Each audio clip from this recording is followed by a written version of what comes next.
Why, hello everyone. Welcome to the Nodding Doug. No, I just enjoyed how you were like vibing to unheard music there. It was Nothing about the duck lips there? I mean, okay. Oh, I'm sorry. I'm sorry. The Doug lips, as I like to call them? Can you do it more pronounced? I think maybe it just wasn't No. obvious. No, I can't. That was the one time. It's a shame this isn't on YouTube or anything. Nobody can go back and see it. Right. No one can go back and clip it for posterity. You're correct. Mm. Anyway, Clearly, hi we need chat. Avengers time travel, where we're gonna go back, do all sorts of stuff that'll mess up the past, and act like we didn't, and nothing's ever gonna change. Sorry, I just got done watching that movie. I'm like, I think they're acknowledging it's not supposed to make sense, right? Because they're like, "Oh, Back to the Future." No, it's not like that. No, 12 Monkeys. It's not like that. No, it's we're the ones that are doing it right, and they're not doing it right. That's the joke, right? That's the joke. Anyway. Anyways, hey everyone, welcome to Chatting with Doug, where you get to ask this guy who's been on the internet for almost 20 years now, the questions that you've always wanted to know the answers to. But before we can do that, we have to get to the rules. So let's do that so we can get to these questions because I see we have a ton of questions flooding in over on YouTube and a hype train over on Twitch. So let's do it. First and foremost here, we give priority to the bit messages and super chats since that is some real world money spent. Towards the end of stream, sometimes we have time for regular chat questions or highlighted questions over on Twitch and YouTube. But please save your question for towards the end of stream because do not repeat yourself over and over again. You could get timed out or even banned if you're going to continuously do that, and nobody wants that, all right? Just I don't kind of repeat want your- it. Oh, all right. Well, that's true. Look who I'm talking to, I guess. They just do one at random, just for yucks. On the YouTube side of things, we prioritize super chats that are $5 and over. We just have a large volume of questions that's coming in, and this is a way for us to prioritize and still be able to get to the non-paid questions because I promise we are trying to get to those. We might have time towards the end of stream to answer questions that are $5 and less, but we do prioritize the $5 and over. Along those same lines, this is one that I have been forgetting for a couple of weeks because it's fairly new and I keep forgetting every now and then. Please keep it to one question per bit message or super chat. We have over 100 people here in, combined between YouTube and Twitch, and it's not fair if you get to ask 5 in one and other people haven't even had a chance to ask one. So please keep it to one question per bit message or super chat. Please watch the length of your questions. The longer it is, the faster I have to read it, the more likely it is that we're going to lose the point and we don't have time to go back and figure out what you were trying to say. Along those same lines as well, if you absolutely must break up your message into multiple parts, please keep it to 3 absolute max. We kind of we may not have time to figure out how to understand how part 12 related to part 2 and where you're going with this and what you're even trying to ask. So 3 absolute max, please. No spoilers. Not everyone has had a chance to see the latest and greatest out there, and we're about to start getting some new stuff out there too. So just shh, no spoilers. All right. I have not seen Hoppers yet, by the way, just to cut those questions Oh coming. yeah. And I'm not gonna be able to see it before this weekend either. So I hear it's good, which is a big surprise, a pleasant surprise. You know, I want Pixar to, it bounce back, not just bounce back, but with original stuff. So yeah, I'm excited to see it. Yeah, great. So yes, no spoilers for Hoppers, okay? No swearing for Doug. That's And right. otherwise, I think actually we did hit all the rules anyway. I think we did. Yeah, I think we did. I think we did. So great. Let's do it. Here we go. Crunch Along, thank you for the $5 super chat. Thoughts on the full trailer for Obsession? I predict that as soon as you and Robin see the movie in May, she'll want to reenact every scene with you. Depending how the movie ends, maybe I want to reenact the same scene with her. No. Um, it's no, it's a fun idea. It's a funny idea. It must have been done before in a horror angle. It's been done in comedy over and over and over, but I feel like there must have been a horror angle with this before. But even if it has, it looks like a lot of fun. and it also looks like, creepy, and the best way, it looks like one of those movies where you're going to be creeped out but kind of giggling at the same time. So yeah, no, it's looking like a good time. Alex the Animator, thank you for the 500 bits. First question, did any of you watch the Winter Olympics last month? Second question for Doug, remember when you used to upload your videos on your own website so you didn't have to put up with the copyright crap on YouTube? Ever thought about going back to those days? Well, it was also through Blip, which is not around anymore. And honestly, the audience, it is on YouTube. I mean, Blip was the closest thing there was.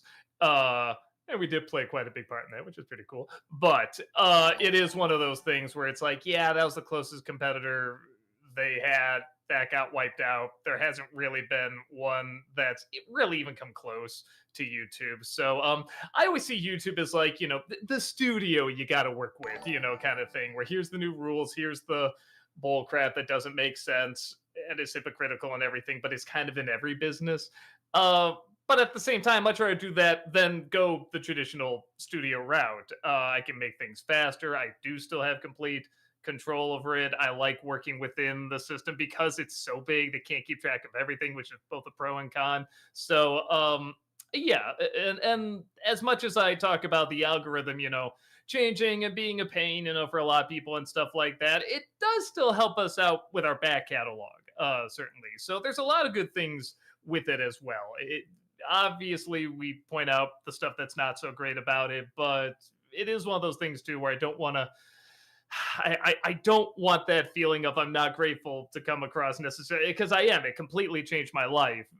But yes, there's stuff we're going through, and I know a lot of our people are going through that do not have our numbers, and don't have our years of experience and back catalog that's being pushed and stuff like that. So yeah, all of that plays a part too. And I watched the Winter Olympics. I'm a big Winter Yes, Olympics person. Um, I'm not. I'm sorry. Headshot, thank you for the $5 super chat. What do you think of the idea of Norman Reedus, aka Daryl Dixon, as Ghost Rider in the MCU after the first Avengers? Ooh. I'm down for that. Okay, so as someone who knows the image of Ghost Rider, and outside of that has only seen the Nicolas Cage movies, which I'm just gonna take a wild guess aren't that authentic. Um, it sounds like a good idea to me. It sounds cool. But again, I don't know a ton about the character, so I don't know if that's like something that's like yes, absolutely, or if that's not faithful or whatever. But yeah, no, I'd be down for it. JL, thank you for the 22-month subscription over on Twitch. Welcome back. Appreciate that. Thank you. Would you ever do a review of The Secret of My Success? Is that the Michael J. Fox movie? Let me see. I'm really not sure. Secret of My Success. It is. I've never seen it. I probably should because I like Michael J. Fox, but I get a feeling it doesn't have that big of following. And like I said, we are still kind of a slave to the algorithm, so we have to do stuff that's gonna get views as well. But I also have I want a passion to talk about as well, and I haven't seen it, so who knows? Maybe I'll watch and be like, oh, I got share this with the world right now, and maybe I'll get to it, or maybe I'll watch it, think it's okay, and then never talk about it again. So we'll see. Truth, Hope, Love, thank you for the $5 super chat. I was thinking not too long ago, haven't seen Donald Glover in a movie in a while. Wonder what he's doing. Now I know the answer. I don't. You don't? You didn't hear this? No, what? Donald Glover is playing Yoshi. Oh, I did hear that. That's right. You know what? You want to know what's so funny? I saw a name as I'm scrolling through. Obviously, it was Donald Glover. I went, that'd be funny. And then I kept going. I'm like, I wonder if that's true. And then I forgot the name of the celebrity, so I just didn't get a chance to go back and check. I'm like, okay, that is it. I think that's the same as like Vin Diesel voicing Groot, or Iron Giant or something. That's kind of the fun of it. It can kind of be anyone.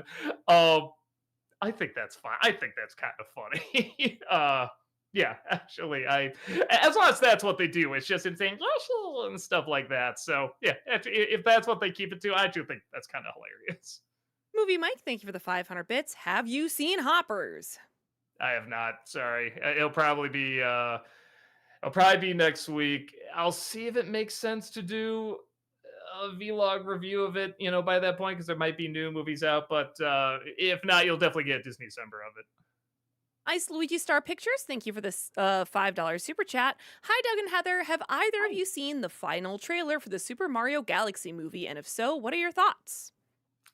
Is it weird to say I'm really excited to see Wart? I don't know why. Wart's just one of those villains. I know he's just another Bowser in Dreamland or whatever, but I'm kind of like, I don't know. I just always kind of like that character. So the fact that he's gonna be is really cool, and there's a great actor playing him, but his last role as Gomez hasn't been that great. So I'm a little about that. But like almost every other role he's played, he's been fantastic in. So I'm hoping that turns out well. And yeah, I'll say this too, watching it and now recognizing like the little star portals and stuff like that. It is cool watching it and seeing how like authentic they are to the game again. So yeah, no, I think it looks like fun. Frank, thank you for the $5 super chat. Thoughts on the movie Spotlight?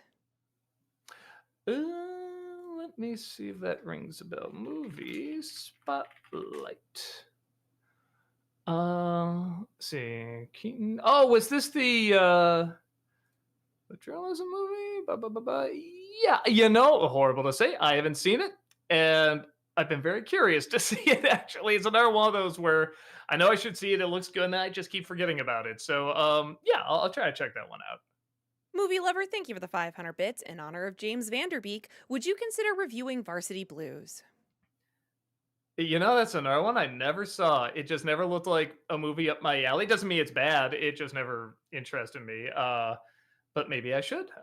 So I'll try my best to at least give it a look. Matt Norton, thank you for the $5 super chat. Did you know that in the comics, Wanda and Pietro were at one point incestuously involved? Yeah, sounds right. I feel like half of when comics are around for that long, I feel like it's just going to be an outlet for like somebody's warped issues. You know what I mean? Yeah. So it's one of those things. Did I know that? No. Does it surprise me? Sadly, no. Jimmy, thank you for the $5 super chat. Went to my first AEW show last week and remembered how much I love wrestling. I think it's a criminally underrated storytelling medium.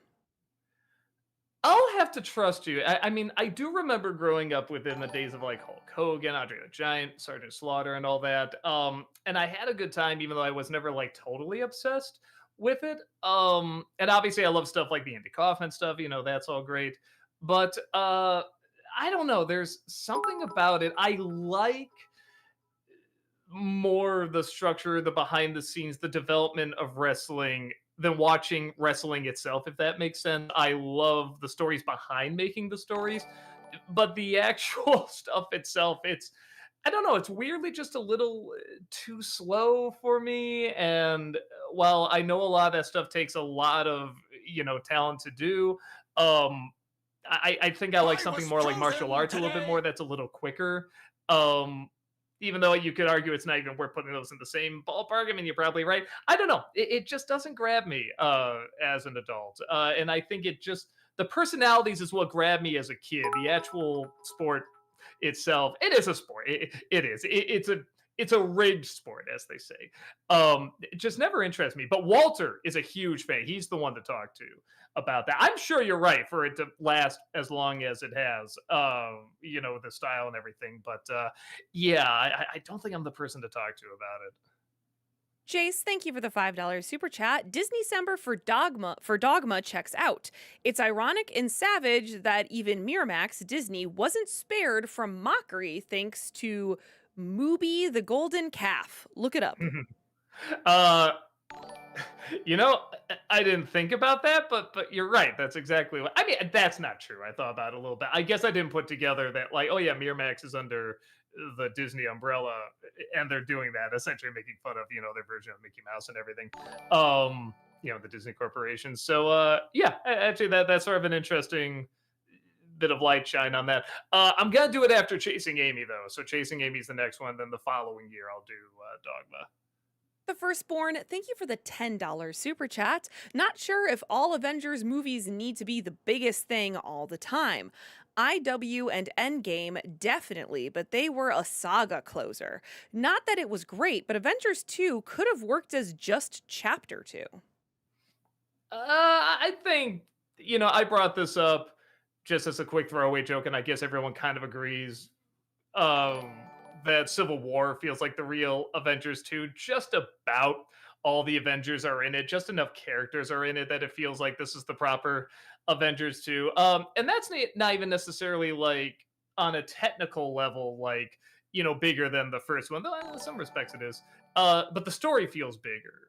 And I think that's what people are looking for. And there's just kind of a lot of here we go again type stuff. And we were already getting that a little bit in the superhero movies. So there was always an idea that when the Avengers come along, okay, well, yeah, you're seeing these good superhero movies. Now here's a great one that's all building up to.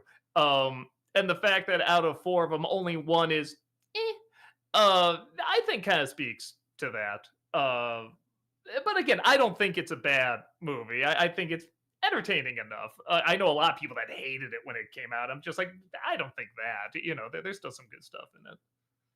Truth, Hope, Love, thank you for the $5 super chat. Luis Guzman wasn't my first choice as Wart, but the actor's been underutilized anyway, so I don't mind.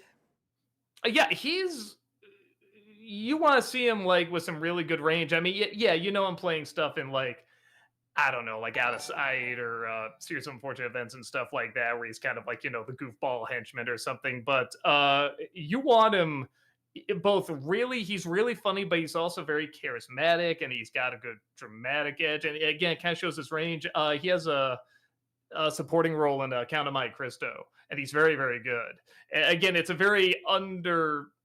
an unassuming role, and you kind of see almost like the main character, he kind of takes on these different parts too. And there's a really good scene in there where he's in a carriage talking to I'm forgetting his name, the Passion and everything. I don't know, the main guy from the Passion, but he's talking to him at one point.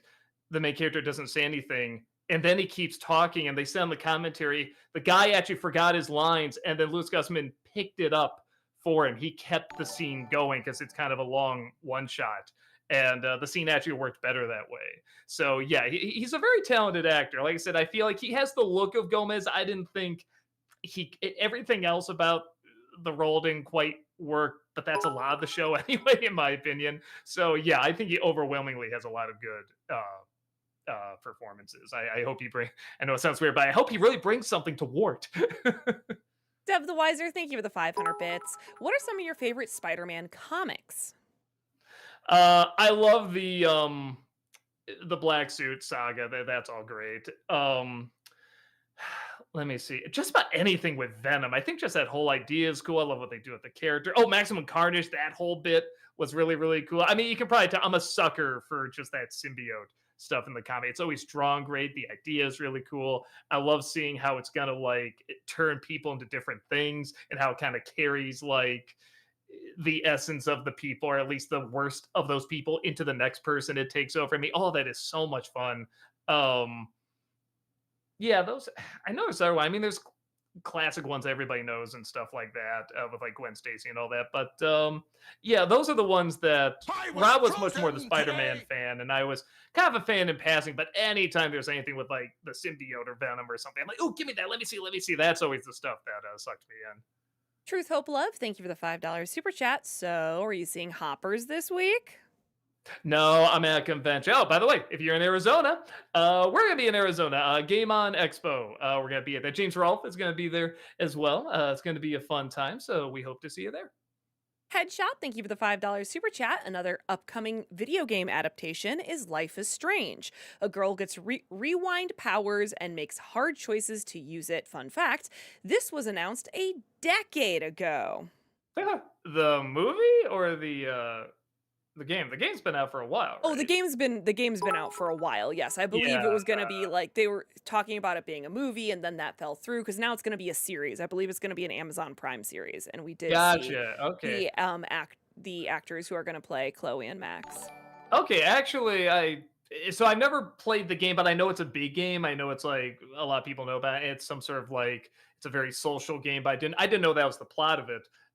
So knowing that that's going to be a series, I think makes more sense because I feel like we've seen that idea kind of done before to varying results as a movie. It doesn't mean it wouldn't be, it would be a bad movie, but yeah, I think as a show, I feel like there's more you can do with it. So yeah, that sounds cool. Alexander, thank you for the 500 bits. Hi, Doug. Have you seen I Hoppers yet? I greatly enjoyed it. It honestly felt like Pixar took your notes on Avatar's message and applied them to this movie. All right, yeah, I'm getting more and more excited the more I'm hearing about, which is really surprising. Again, maybe that theory that we've had is true that just the worse the trailer for a Pixar movie, the better the Pixar movie's going to be. Because yeah, the trailer looked awful, but I'm glad to hear it's not only apparently a good movie, but it's doing pretty well too. Like not like gangbusters or anything, but again, hopefully word of mouth will get more people to it.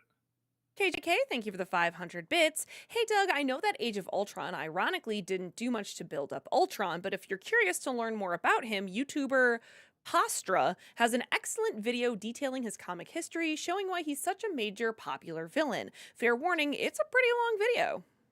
All right. Yeah, actually, I'm a little interested about that. If I can find some spare time coming up, I'll probably give it a look.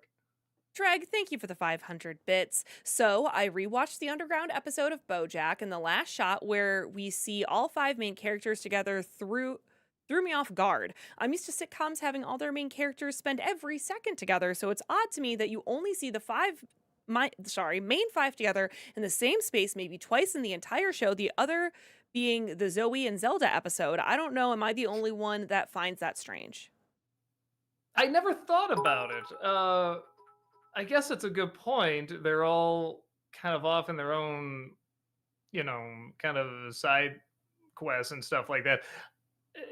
Part of it is because they do live in different areas, in different houses. They're not a family, you know what I mean? So I feel like that makes sense. Like, how much does Mr. Peanut Butter know, like Diane or, Princess Carolyn and stuff like that?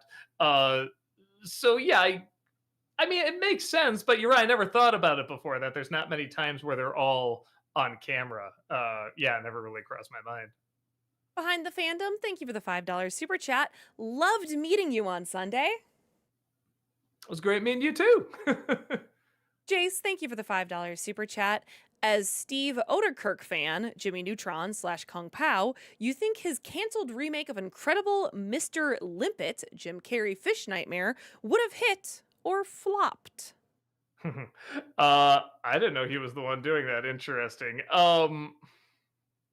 Boy, that either because every time I saw footage, I was like, ooh, like everybody was. But now knowing it's him that was behind it, that could be intentional. I'll say this: I don't know because Jim Carrey was such a big star by then. I don't know how much sort of that old school classic, what the hell am I watching, would have worked with that. I think people, they want to see Jim Carrey act silly, but they want to see it, sort of in the way he was doing with, sort of more traditional Jim Carrey stuff, like, The Mask and stuff like that. I mean, heck, when he did Cable Guy, everybody was like, oh, too dark. And it's like, it's not even that dark. So, yeah, it's one of those things where it was probably the right choice, but I would be curious to see what they would have done with that. Sean, thank you for the $5 super chat. April 1st will be on a Wednesday this year. Any plans? Uh, yeah, but it's not the one you're thinking. I think, yeah, actually. Oh no, you know what? I was thinking of April 15th because somebody was like, April 15th was like the anniversary of the Titanic. You should do something about that. And I was looking at the stuff I have coming up. I'm like, I'm not gonna be able to do that. And now I'm looking at I think at the end of Endgame, I actually say what the next review is. I'm just like, oh, that has pretty much nothing to do with April Fools. So yeah, I'll just say right now there are no plans. Or are there? No, there aren't. Sailor Aaron, thank you for that 57-month subscription over on Twitch. Welcome back. Thank Appreciate you. that. 57 months. I can't believe it. Thanks for being the very awesome people you guys are. Also, my niece, Elena, you tell me all the time how to say it and then I panic. I'm so sorry. We'll be 3 this Friday. I'm so excited Aw, and one proud auntie. very cool. Yeah, tell her happy birthday. Elite, thank you for that 42-month subscription over on Twitch. Welcome back. Appreciate that. Thank you. Hello, Scarlet Heather and Doug Silver. Hope you both are well this Avengers March. Gotta say, Doug, the MCU is one of my absolute favorite movie franchises of all time. So, with that being said, who is your favorite Avenger? Thank you, Doug, Heather, and Chad for always being amazing people. Y'all rule. And Doug, for gosh sake, watch your language. Yeah, I already like the first joke in there. I was like, yeah, that's kind of a lame one. And it's like everybody's favorite joke in the movie. I'm like, great, that's not gonna get any pushback. It's a toss up between. I'm not saying these are the best. They're just the ones I like to watch the most. It's a toss up between Thor and Black Widow. And what's so interesting watching these two characters through these movies is that I think I like Thor a little bit more, but he's got more stuff wrong with him, like what they do with him in these movies. That I'm like, oh, that's stupid. Oh, that's lame. Oh, that. But when they get him right, oh my god, he's so cool. He's so awesome. Where Black Widow, I feel like through the majority of it, it's pretty cool. Is like, yeah, most of the things they do with her, it works, and she plays it off really awesome the whole time and stuff like that. And then, but they never really know what to do with her. It's a role that's almost based entirely on just her performance, how much cool she can bring to it. And she has a pretty underwhelming end. So yeah, I guess it's rough because they both have kind of their pros and cons with that. I guess I'll say Thor because I just got done watching again Infinity War and Endgame and just watching his cool scenes. By God, they're so freaking cool. Movie Mike, thank you for the 500 bits in your Toy Story 2 review. You were right about Pixar do nothing but sequels because not only are we getting Toy Story 5, Incredibles 3, and Coco 2, but Pixar has just Oh. announced that they're working on Monsters Inc. 3. Was there a two? I don't I remember there think being that. Monsters University. Oh, the prequel. Yeah, that's okay. I'll say this because we wrote a fanscription for like a sequel to Monsters Inc. Like years go by and Boo is older and stuff like that, and it's like there's something there, that you can do. Um, I guess with a lot of these, with most of them, I should say, there is something you could do. Coco, I'm not seeing how you can really do something great with that, or Toy Story. But things like Incredibles, yeah, that makes sense, and Inside Out definitely makes sense and everything. So I'm not 100% against it. I still want those fresh ideas at the time. I want them mostly to be fresh ideas and an occasional sequel, not mostly sequels and an occasional fresh idea. So I am, whether it's good or not, it sounds like it's good, but whether it is or not, I'm glad people are seeing Hoppers just to encourage them to keep going. Because I liked Elio fine, and I felt bad nobody went to go see it because it was a good big screen movie. AOTV, thank you for the $5 super chat. Thomas Jane said he believes he's too old to come back as Punisher, but said he'd love to direct a few episodes. He have some director credentials. Cool. Yeah, I don't know much about him outside of just him playing Punisher, but yeah, if he's a good director, awesome. I'm down for that. I'm probably gonna mess this name up. I'm so sorry. Chaitanya, thank you for the 200 Indian rupees through Super Chat. Any plans for Stephen King adaptations? There's a Bollywood adaptation of Quitters Inc. called No Smoking, if you're interested. I know that story. It's a fun story. I'll look into that. I was gonna say I don't know if that would get a ton of views, but then again, Bollywood, maybe it would. Yeah, right? uh, I might look into that. That might be fun. Yeah, we do. It's funny because I said I was gonna take a break from Stephen King for a while, and as soon as I did that, suddenly I thought of like a ton of other ones I wanted to talk about. So yeah, it's like right back on the table again. So yeah, there's more coming. But around Halloween time. AOTV, thank you for the $10 super chat. Gerard Butler said when he shouted, "This is Sparta!" Crew members snickered. He asked Zack Snyder, "That was too much, wasn't it?" Zack replied, "Yeah, but it was awesome." Today. That's a good answer. That's a perfect answer. I feel like that was probably every direction on that film, and that's why that film stands out. I mean, there's a ton of moments when I first saw it. I was laughing out loud. It was so ridiculous, but it was still fun and awesome and had like this ridiculously epic weight to it and everything. So yeah, I think it's one of those where That's why when people laugh at a performance or a shot or whatever, some things that, you know, seem goofy in a movie, and they're like, how could they not know? When you're on a set, you have to put a lot on the director, and then even then, the director has to put a lot on the producers, hoping they'll either give the money and time needed, or that they won't muck it up and change it to, you know, appeal to more audiences. So yeah, as much as we make fun of, you know, movies that don't work, there's a lot that goes into it, and there's a ton that can go wrong. I always say every movie completed is kind of like a mini miracle in many respects. So yeah, it's moments like that I feel like can make somebody understand, you know, like when they're filming Cats, yeah, this will work. This will work really good. We're gonna have a butthole cut and everything. It's gonna be great, you know. So it's one of those things where it gives you an interesting perspective on it. Truth, Hope, Love, thank you for the $5 super chat. Doug, have you seen this short? Asali, Power of the Pollinators. It's like Ants and Secret of Nim, Viola Davis, and Whoopi Goldberg helped make it. Wait, maybe what's it called again? Asali, Power of the Pollinators. A Asali. S A L I.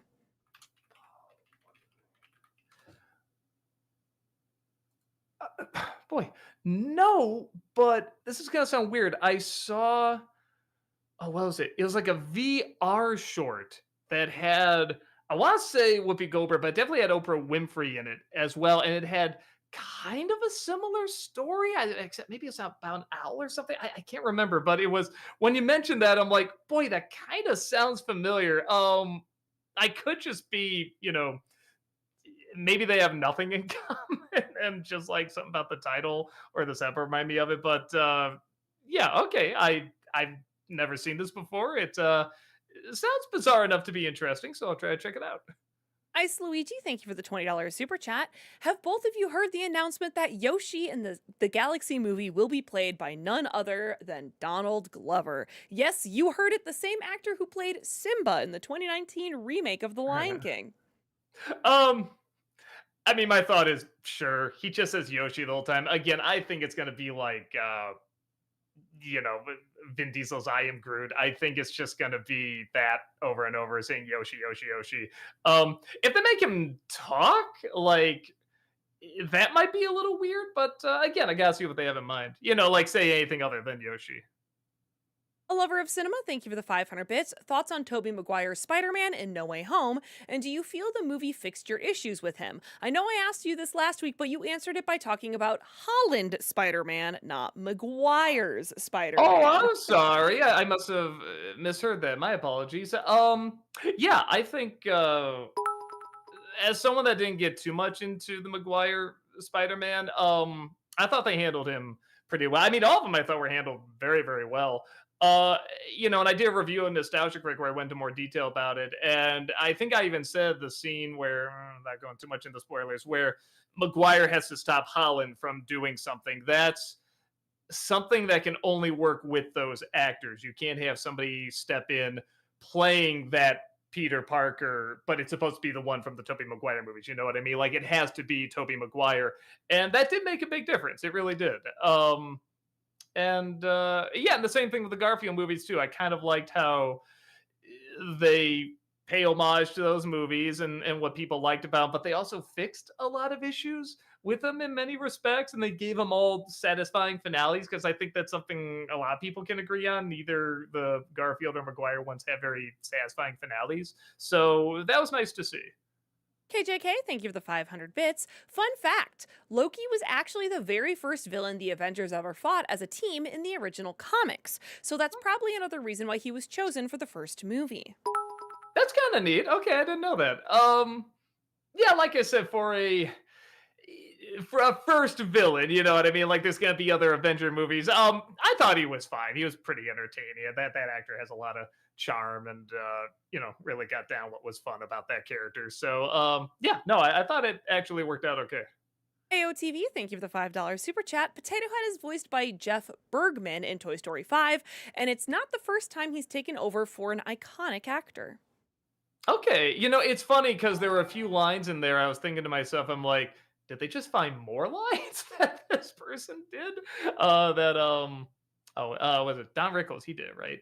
Um, I was just like, did they like when he says, "Oh, it's nice to have him shouting again." I'm like, it's not a bad line. Like I'm trying to think like would there be a moment in any of the other movies where he would have said that? I'm like, okay, that makes more sense now. Yeah, I guess we'll see how it turns out. Sean, thank you for the $5 super chat. And Shawshank Redemption, what do you think of Brooks? Okay, I forget all the names, so let me see. Shawshank Brooks. Why am I blanking on this one? Oh, wait, is this the? I feel like if I is this the guy that has a very specific ending? Does that make sense? Yeah. It's been a man. I guess it's been longer than I thought since I've seen this movie. I remember him being done pretty well, but again, it's a while since I've seen it. I do kind of remember it trying to mirror what happens with Morgan Freeman's character.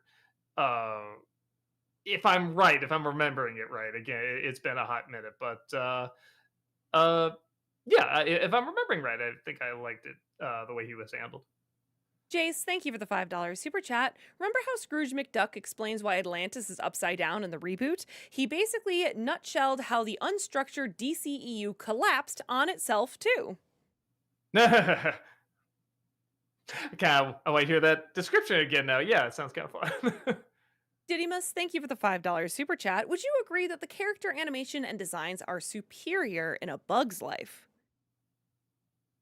To what? Maybe ants? I don't know. uh, and if we're going by ants, it's kind of apples and oranges there because they are very different types. I kind of like that ants isn't as kid friendly looking, and the story, even though it's got a lot of stuff for like you know kids in there too, it's got a little bit more of a bite to it. I think the style reflects that. I mean, Bugs Life looks fine. I like the way they designed the villain, the grasshoppers. I thought they made them look pretty enjoyably intimidating, but could also be funny too. Of course, the circus bugs are a lot of fun.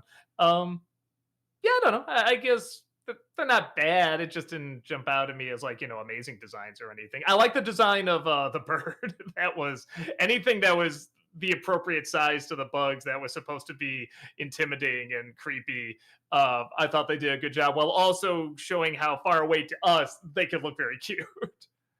Movie Mike, thank you for the 500 bits. Have you seen Brad's new review of Return of the Living Dead? I know you haven't seen the film and was wondering if it looked good to you.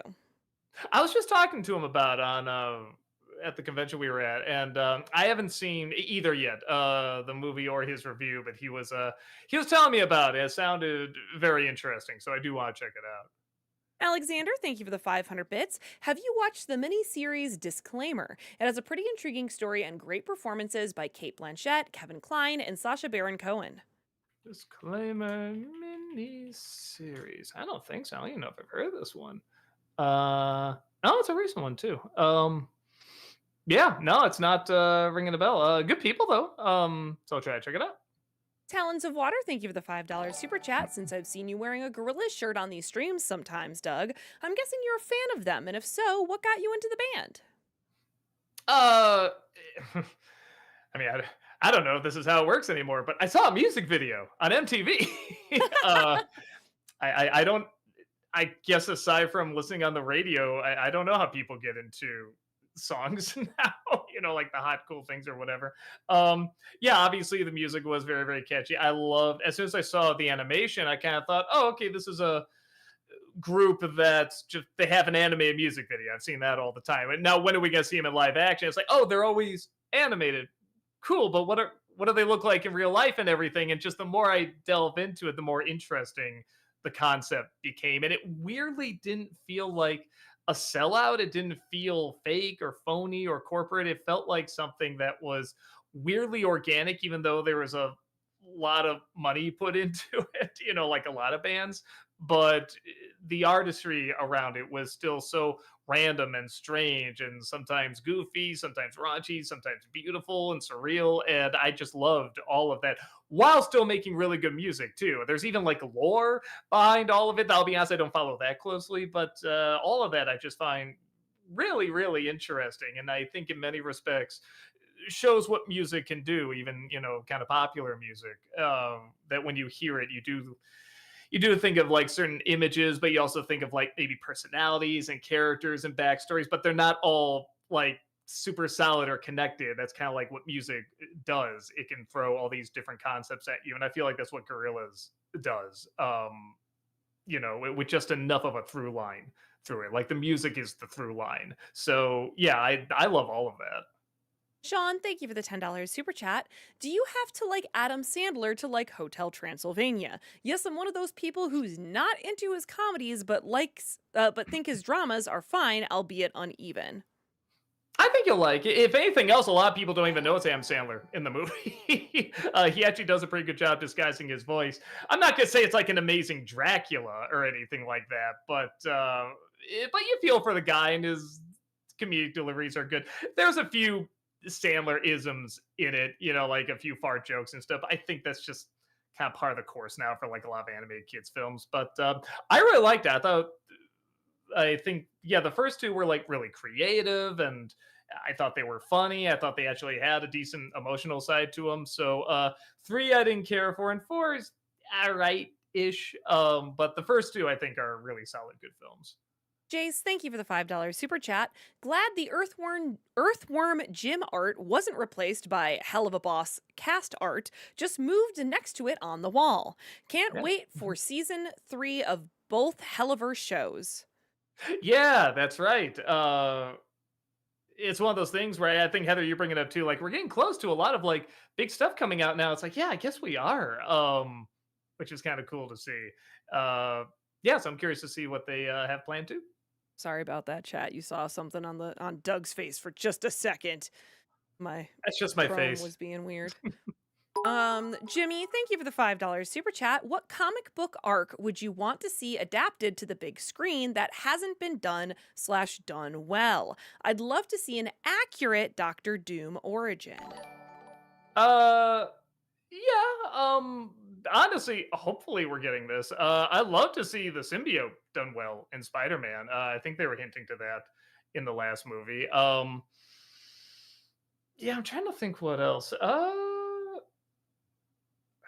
I know there's stuff. I mean, just a good Ghost Rider movie would be great. Because again, I don't know a ton about the characters, so it'd be nice to see something pretty authentic done. Oh, a good X-Men movie that has like a lot of the costumes and stuff. Or I've said this before. I would love an X-Men live action series. They don't all have to have like big crazy action sequences in it. I think you can, but even then, you kind of could if you make it like a Disney Plus show. I mean, you look at like Mandalorian and all that, like in the Marvel shows, like you can do that.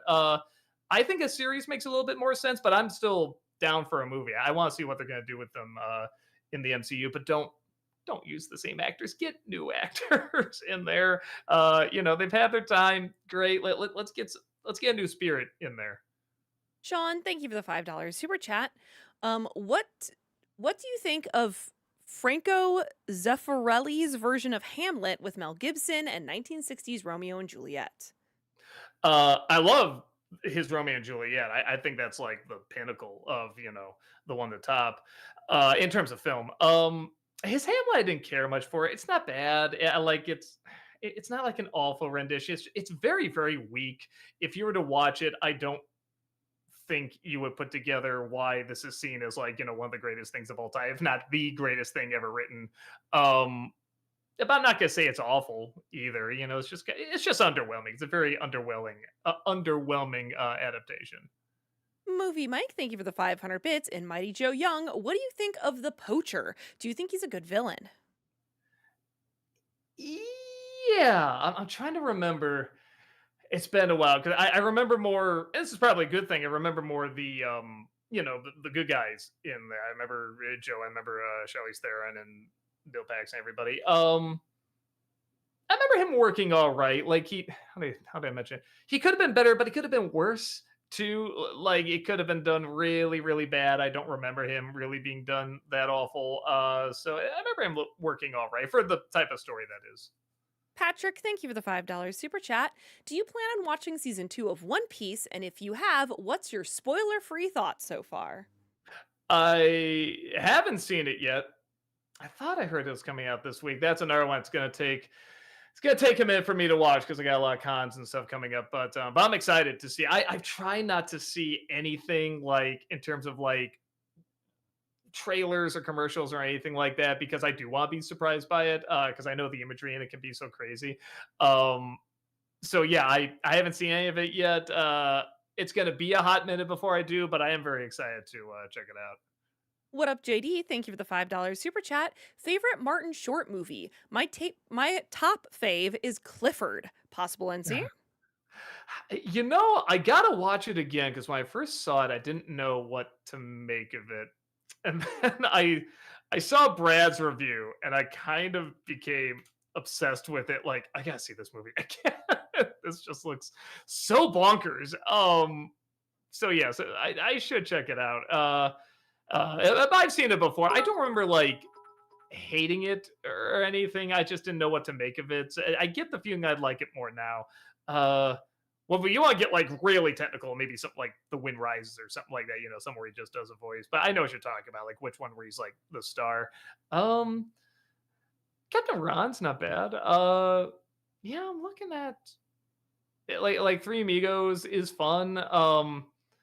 Yeah, actually, it's weird. I'm not seeing like as many starring roles as I thought. There's one that I saw when I was young. I remember liking it, but I don't know if it's good. I just remember liking it when I was young, and that's Pure Luck.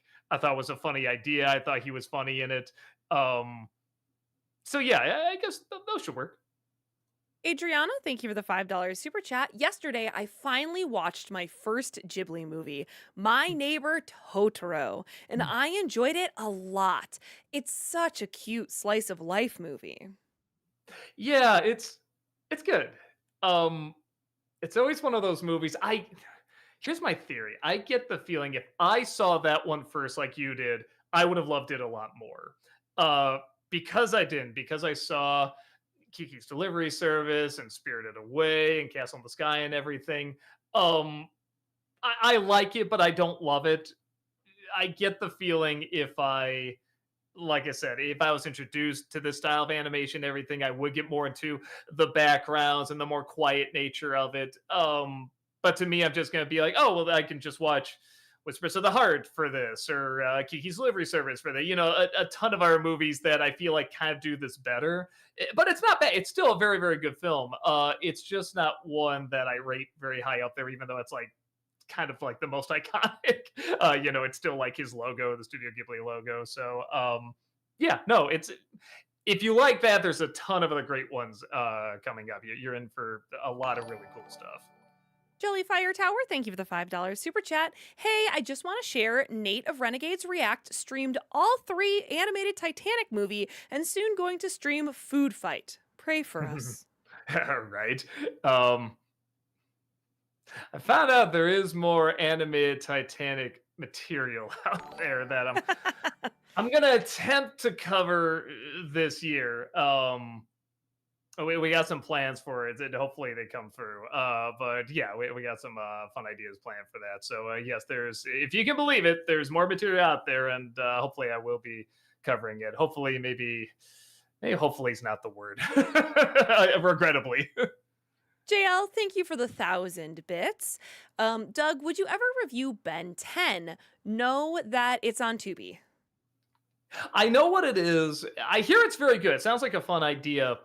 It's just something where I don't have time. And I think there's like a lot of it too. Aren't there like a lot of spin-off shows and everything with it? So it'd be tricky to see like where to start and everything. Let me put it this way. I started Static Shock and I started not Batman Begins, Batman Beyond. Beyond, yeah. And I was liking Batman Beyond fine, but then I kind of lost interest. I'm like, oh, I should finish that up some point. Then somebody's telling me Static Shock, I think is on Tubi or something. Oh, I should get back into that. There's already all these shows, and then now the new One Piece is out. So I'm sure it's good. I wouldn't mind getting into it, but it's gonna be a very, very long time. but I do hear it's very good. Movie Mike, thank you for the 500 bits. And Steven Universe, which of the four leads do you think gives the better performance? Zach Callison as Steven, Estelle as Garnet, Michaela Dietz as Amethyst, or Dee Dee Mango Hall as Pearl? How'd I put it? The best performance is probably Pearl, but my personal favorite is Garnet. That's just the way she delivers everything and that very cool sort of, undertone, but it doesn't sound like she's bored or not trying. There's just kind of a cool rhythm to the way she talks, which is so great. I mean, my favorite laugh in all of it is probably just when they hand her the phone, just like, hey, you got to pretend like, you're our parent, a guardian, everything, talking to like, I think Connie's parents or something. It's just like, hello. Oh, yes. Stephen and Connie are here. Yes, they're playing with swords. Oh, no. One of them tripped. Connie's dead. Now Stephen's dead. They're all dead. Blood everywhere. Sorry. I panicked. I mean, it was just so weirdly believable in just that strange monotone way that she spoke. And I'm just like, oh my God, I love this character. And of course, the more you find out about her, God, the cooler, more interesting she becomes. So, yeah, Pearl is definitely active. She has to perform with a lot more layers, and she has a great backstory as well.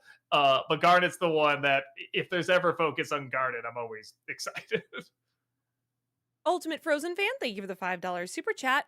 Don't understand why 3D platformers like Mario, Crash, and Astrobot reward you with super hard levels for 100% completion. What kind of a reward is that? It's a reward for someone who really likes a challenge, you know what I mean? I mean, yeah, I was gonna say like, oh, you got through that. Now let's. So you did this because you want to take on the challenge. Well, here you go, kind of thing. Like it makes sense to me. I can see how it can be frustrating too, but to me that definitely adds up. Alexander, thank you for the 500 bits. What are your thoughts on Wes Anderson's film Rushmore? I like it. Every time I see it, I kind of have a different thought about it. I find myself agreeing more and more with what critics at the time said, which was, man, this starts off so interesting and then just kind of trails off into just a movie you've seen like this a million times, except it's not quite as focused. Um, and you could argue in some respects it's what a lot of his movies do, but they trail off into something that's usually more interesting, where Rushmore kind of gets less interesting the more it goes, but it never becomes bad. It's not a bad movie. Uh, I think there's just something to that idea of a kid that stays in school because he loves school, and that's just such an odd to me, especially, that's such an alien idea. But it's not even school, it's like the extracurricular stuff, but he's happy, he's so happy being there.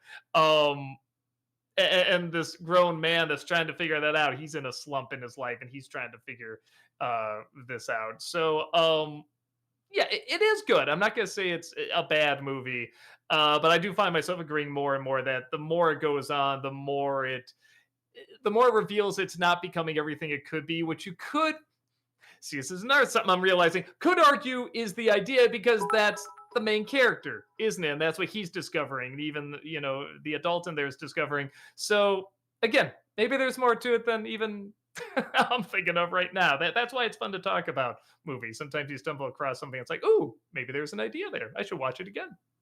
Jace, thank you for the $5 super chat. Hope you're right about good Pixar films with bad trailers. Otherwise, your short react video will be titled, "We want this money out of this Hopper poster." um, yeah, I mean, I was making jokes constantly about not only how Hopper didn't look good, but how I didn't even think people knew it was coming out, kind of thing. And not only is it getting good reviews, but people are going to see it. So, yeah, it's one of the times where I'm happy to be wrong. Sean, thank you for the 500 bits. Hey, Doug, when you were looking up stuff that Joseph Gordon Levitt had done, did you ever come across a role in the short lived 1991 redo of Dark Shadows, where he played David? It only lasted 12 episodes due to behind the scenes issues, and the fact original series creator Dan Curtis was reluctant to revisit those characters. I know what the show is, the original soap opera and everything. I just never really watched it. It wasn't my thing. So I doubt I'd be that into a redone one. I definitely wasn't into the Tim Burton one. Um, so yeah, I don't know if it's something for like a diehard fan or whatever, but no, I didn't even know it existed. JL, thank you for the 1,000 bits. Do you wish the other Spider Man would have introduced earlier than No Way Home in the MCU? I'm just glad it wasn't just a fast cameo. Oh, there they are, and then they go away. Like the fact they do take up so much of that third act, and I think that makes sense too. Like it still has to be focused on the current Peter Parker and what he's going through, and there's a lot going on in that character's life in that film. So I think to wait until, I mean, it's not even the third act. It's like just not just before the climax, but like maybe like the first third of the third act, you know what I mean? If that makes Yeah. sense. So no, I thought that was a very smart idea. I thought it allowed the character time to breathe and give them all finales, but it didn't feel like any of them were being robbed of time that that they deserved. Movie Mike, thank you for the 500 bits. In the Steven Universe movie, what do you think of the plot line of Garnet, Amethyst, and Pearl losing their memories and Steven having to restore them? Um, Fine. Again, it kind of felt like just a long episode, like an okay episode with just kind of a cool animated villain. Um, but again, because it wasn't on the big screen or anything, you could get away with that. It's totally fine. I wasn't really blown away by it, but I wasn't, you know, disappointed necessarily either. It was a totally fine little TV movie. Lunatic Saga, thank you for the $5 super chat. Doug, what are your thoughts on the Batman 2000, oh yeah, 2022, Jesus, Heather, years later? I rewatched it again and I'm not a fan of it. Which one? The Batman 2020, the Batman that was released in Oh, 2022. yeah. The Batman. I thought it was something like Batman 2022 years later or something like that. Yeah, yeah. 'Cause there's so many versions. I loved it. So I'll say this.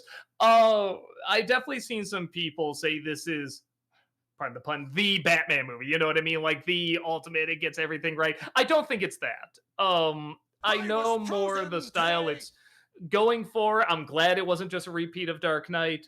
Uh, Overwhelmingly, the majority of it I enjoy. Whenever I put it on, I do see more. I do see the things that don't work about, and they do stop it. For me, giving it like 4 out of 4 stars. But when I reviewed it, I gave it 3.5, and I think that's still appropriate. But yeah, I'm not gonna act like it's perfection, but there's a lot of things they do in there that's just nice to see, not just in a Batman movie, but Batman detective movie. You know what I mean? So yeah, I enjoyed it quite a bit. Ice Luigi Star, thank you for the $5 super chat. Now that we know Donald Glover's role as Yoshi in the Galaxy movie, I die for the critic to insert a Lion King remake joke slash reference. Uh, I'd have to remember any of the lines from that movie that weren't just from the other one. I mean, just no, which he doesn't even voice. Yeah, I don't. I'm sure there's something. Maybe just has more. The CG Abomination has more expression than the RCG Abomination. I don't know. That's me to say about Yoshi. Yoshi looks good in this. I don't know. See, even on the fly, I'm not coming up with a good joke. So yeah, probably not.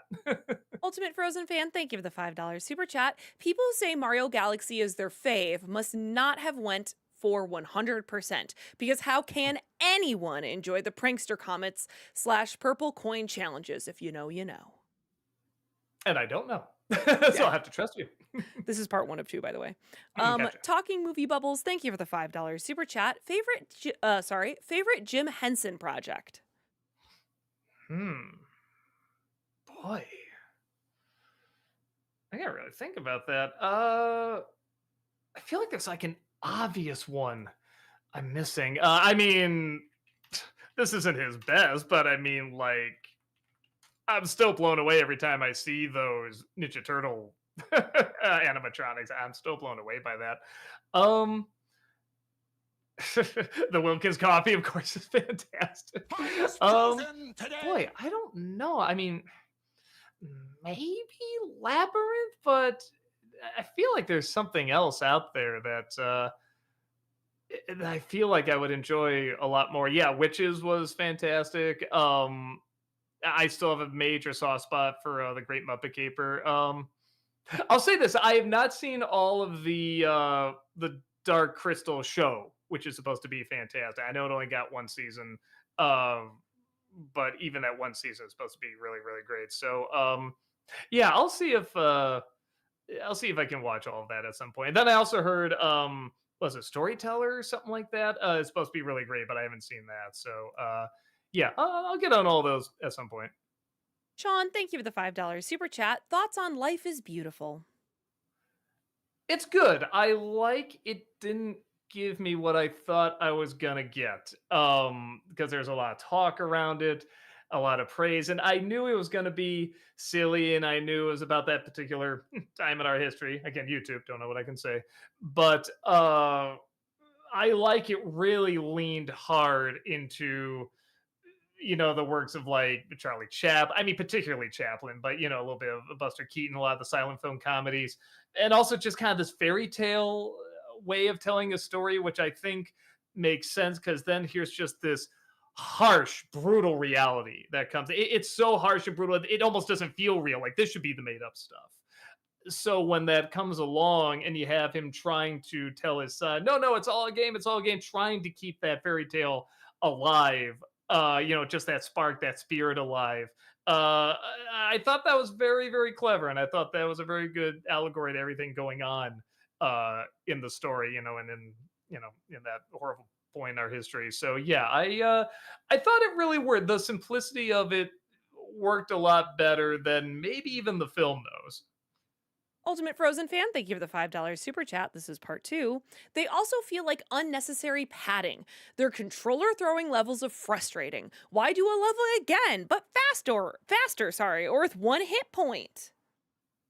I will say this: I'm not a fan of games that have you go back and do a level again. I really don't like that.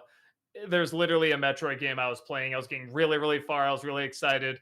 And it's like, okay, you're almost at the final boss. Now you have to go back to all the places you've been. You have to find these bull crap coin butt things. I don't know, whatever. And I'm just like, damn, no, I'm done. I just rage quit right there. I'm like, I'm not doing this crap. I went there. I was already there. If you want where I can go back just to 100% it, or maybe get more life force before I fight the big boss or something, okay. But when you have to go back to these levels, oh, I hate that. I can't stand it when that happens. Strider for Life, thank you for the 500 bits. Have you seen the new Mario Galaxy trailer? Sorry. What do you think of the voice actor reveals? Well, it's obvious I know Yoshi. That's all half the stream has been talking about. I think it's fine if they're just doing like having him say Yoshi the whole time. I think that's funny. If they have him like actually talking, like Yoshi wants to go and do blah blah blah. I don't know how that's gonna work, but no, everything else I saw, I like Louis Gussman. It'll be interesting to see if he can do Wart. Well, I'm not gonna lie, the way he kind of talked as Wart gave me a little bit of a flashback to, was it Fred Armisen as Cranky Kong. I was just like, oh, don't do this again. So hopefully it's better than that. But yeah, I don't know. Everything I saw, is still looking like it's gonna be fun. I was Movie Mike, frozen thank you for the today. 500 bits. In Venture Bros, how would you rank the four main characters? Rusty, Hank, Dean, and Brock. Brock would be number one. Then uh Rusty's um Rusty's the main guy, right? Hold on. Rusty Venture. I'm not sure. Yeah, that's right. And Hank. Oh no. No, it is Doctor. Okay, yeah. Rusty Venture. Yeah, so Brock, uh Rusty, and then today. I mean Hank and Dean are kind of interchangeable. I know they're a little different, but they're kind of the same. So yeah, I'll just put them on the same level. JL, thank you for the 1,000 bits. Do you wish in Spider Man 3 that the suit was more like the comics, or do you like that they changed the design? Oh, in terms of the look, I was fine with that. I actually thought that was kind of clever having it. It's just the suit. It's just black. You can still see the same details on it and everything. And I even kind of like the way they worked with that in the Venom outfit. It kind of gives it its own unique uh, identity. It doesn't always have to look, gooey like the comics and all that. Yeah, that actually that was the least of the problems with that story. Strider for Life, thank you for the 500 bits. Nostalgia Critic, the movie, starring Dwayne Johnson as Doug and Kevin Hart as Malcolm. Uh, well, what's the phrase they used before when you need someone to take on action? You need what was it?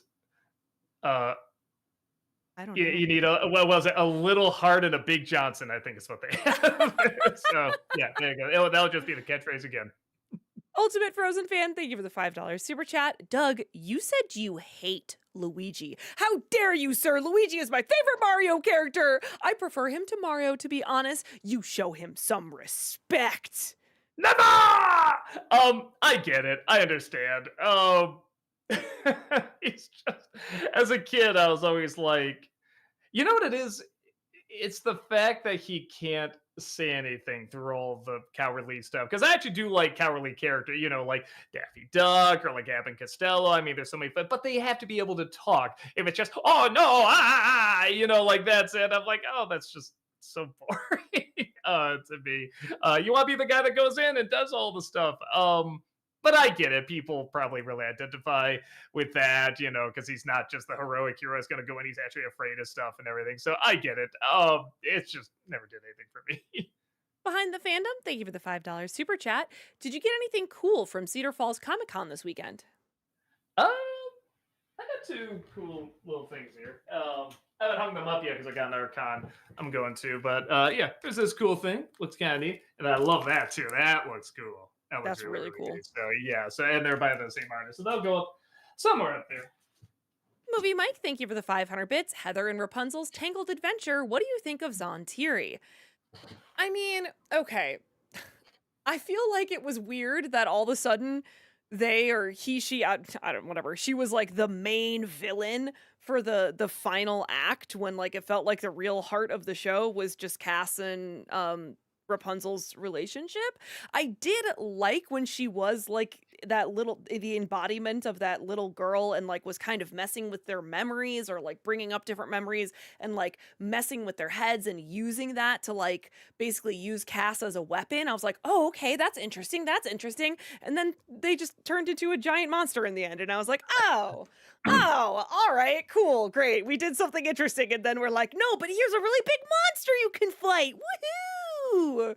So I wish there was like some potential and it wasn't fully realized, I guess. I agree that it was. I like what it was building up. I don't know what I was expecting. About it's just like, yeah, this is kind of one of these again. Okay, well, I've seen this in millions of these types of shows, but okay. I mean, it's not like awful. It's just it's just another one. Mhm. Kelly, thank you, or Keely, sorry, thank you for the 500 bits. Hey, Doug, since you mentioned last week that you've seen Heated Rivalry, I've got to know, what do you think of people fan casting Hudson Williams, the actor who plays Shane Hollander, as a live-action Nightwing? I don't think DC has any plans to adapt the character anytime soon, but if they do, I think Hudson would be perfect. I don't know a ton about Nightwing, except there's apparently a fascination with his ass. So obviously, that's ideal casting. KJK, thank you for the 500 bits. If you want to know more about Venom and the symbiotes, I really think you'll want to look into the King in Black storyline. You would not believe how unbelievable complex symbiote lore can become, or has become, rather. I believe you. And again, these are things that have been around for like dozens of years now.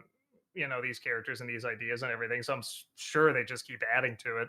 I'm sure there's stuff that doesn't, hold up well, but I'm sure there's a lot of stuff that does. So, and just the artistry around it all. Yeah, no, whenever I've seen like, it isn't often I see comics that much anymore, but whenever I see anything with any kind of symbiote or like a Venom comic or something, it's like, man, that just looks so cool. I just know I'm so far behind on all of it. But yeah, no, all that stuff I think is really awesome. I'll try to keep that one in mind though. Lunatic Saga, thank you for the $5 super chat. Doug, do you think Pixar's animation has gotten worse/bad in recent years? They're definitely relying on a very definitive style for the most part. Once in a while, they'll break away from it a little bit. And you know what the style is? They always call it the bean mouth, with the bean smile and the big eyes and stuff like that, and the cheek that juts out this way. That's in, a lot of animation right now. And I don't know, because I think of like Inside Out 2, and that looked, pretty good. Elio, I thought looked really good, but yes, you look at something. I mean, I wasn't a big fan of Brave, but you look at that movie, and I was a big fan of Lightyear. But you look at the animation of that, the styles, and they are a little different. And or something like Soul. That's a really, really good movie. I wouldn't mind if they kind of play with that a little bit more. Yeah, I'm not gonna say it's bad. And again, I kind of get the idea that they want a definitive style to separate themselves from the other anime movies that, in many respects, are trying to do what they did. So I get it. I could use a little bit more risk taking in it, though. Nomadic Budgie, thank you for the $5 super chat. Hi, Doug. Have you seen Memoir of a Snail yet? And if so, thoughts? Not yet. I do want to see it because I like the other films that were under that director. I'll do my best. Again, as you probably heard throughout the stream, I got a lot of stuff to watch, so it's gonna be a bit. Juliana, thank you for the $5 super chat. Would you ever review Clue? Man, we talked about back in the day when we could do like clipless reviews and stuff like that, like doing something like that, showing what really works about that movie. I mean, now, I mean, it's with the chronic fatigue and everything, it's much tougher to do like bigger productions. So if I was, I don't know how I would do it. I feel like I would need an interesting angle on it because it just kind of comes around to, oh, it's funny. Oh, it's funny. Oh, and by the way, all these different setups for the mysteries like actually do work. There actually are almost like three mysteries. There's one mystery, but they have three different resolutions, and they actually do work out, and that's really, really cool. I don't know. I'd have to think of some unique way to do it. There's a couple reviews I'm like that with, where I like them so much. I had to think of something different to do with them. Ed Wood is another one. Fight Club is one. If you're Loathing in Las Vegas, these are all movies I'd love to talk about. I just don't know the way to do it yet. Movie Mike, thank you for the 500 bits. Are you still here? Because for some reason, this turned into a star, star, star. What do you think of asterisk, asterisk, asterisk, star, star, star from Venture Bros? I think the name got censored somehow. Movie Mike, are you here? What Probably. character were you trying to ask about? I don't know why it would have Convention. gotten censored. Did you accidentally type a link or something? I really don't know, but all Let we me have see if is stars, there's. stars, like it's like a asterisk, asterisk, asterisk. Movie I'm Mike, even what character seeing were you trying to like. ask about? I see you in I I see you in chat. know. I know who it is. Do I you? bet I know who it is. Is it is it the one I reference in? Does she have an eye patch? Is that the one? Because now that's been censored. I'm like, can I say this? I don't know. Probably. I have a feeling that it's a All right. two-part name that there Wait, wait, may wait. have been Okay. Molotov. I'm sure is the character. The second half, I don't think I can say on YouTube, but I'm assuming that's one you're talking about because that's the only one I can see that would probably be censored. yeah, Um, I don't know. Cuz like yeah. the only other thing I could think of is that if it was like Dr. Evil, they could have put no not Dr. Evil, I don't know. Oh, thank you, Ozzy Manny. They wanted to say helper robot, but there's dots in between each letter. Okay, that's what I was thinking might have happened. The bot Okay. sometimes thinks if you don't properly put a space between a period, the bot thinks that it's a link, Oh, and they were interesting. trying Okay. to it censored it thinking it was a link. Okay, helper Okay, robot. gotcha. Boy, Thank I was you. way off. That's like the exact opposite. That's like such an innocent, wide-eyed character. No, he's pretty funny for something that's basically one joke. I think they utilize him pretty well. He's kind of a perfect combination of C3PO and R2D2, isn't he? Like nobody can understand what he's saying, but he's such a worrywart, and nothing but bad things happen to him. Yeah, it's one of those things where that character surprisingly works better than he has any right to. Gail Ramirez, thank you for the $5 super chat. Disney December for Avengers, Earth's Mightiest Heroes, and hot take, it's a better adaptation of Marvel Comics than the MCU, but I still love the MCU. I've heard a lot of people say it's a really, really good show. I'll try to get around to it at some point because you're not the only one to recommend that. Sean, thank you for the $5 super chat. Have you seen Children from Studio Chizo? While I'm at it, what are your thoughts on the studio's work? I've seen a few films from them and I like them. I love Wolf Children. That's out of the ones I've seen. That's probably my favorite of them. Again, such a simple idea. I didn't know where the story was going, so when it started, there was something really delightful about, oh, you think this is going to be about like werewolves and people jumping on top of buildings and transforming and it's really not. It's like a single mother story. And Yeah, I really thought it was delightful. I thought it captured a lot of growing up and the changes you can go through, which sounds obvious like a lot of stories do, but like the changes these characters go through, like they're really big changes and they're really interesting changes. And they're surprising changes too. So without ever going too crazy anime, which even if they did that, that'd be fine. But I like they still keep it very much like it's about these characters growing up and there's a supernatural element, but it kind of matches both styles of here's something that again is very much about sort of domestic suburban life growing up, but it also has the supernatural element that's very intimidating and can be very scary, but can also be kind of cute too, in a weird way. I feel like that kind of runs the gamut of all that and really, really succeeds. And you kind of feel for those three, you know, in the perfect way. I feel you're supposed to feel for all of them. JL, thank you for the 1,000 bits. Ever seen the James Franco Stephen King series about saving JFK? No, I heard of it.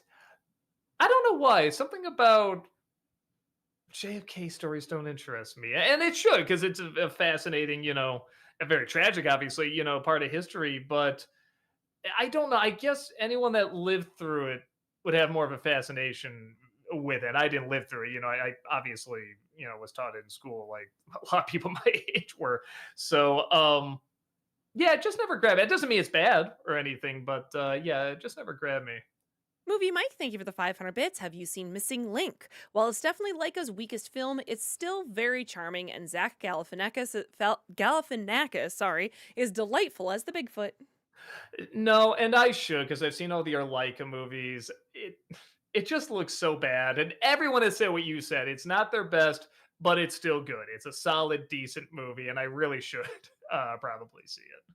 Alexander, thank you for the 500 bits. I've been watching Arrested Development and think it's hilarious.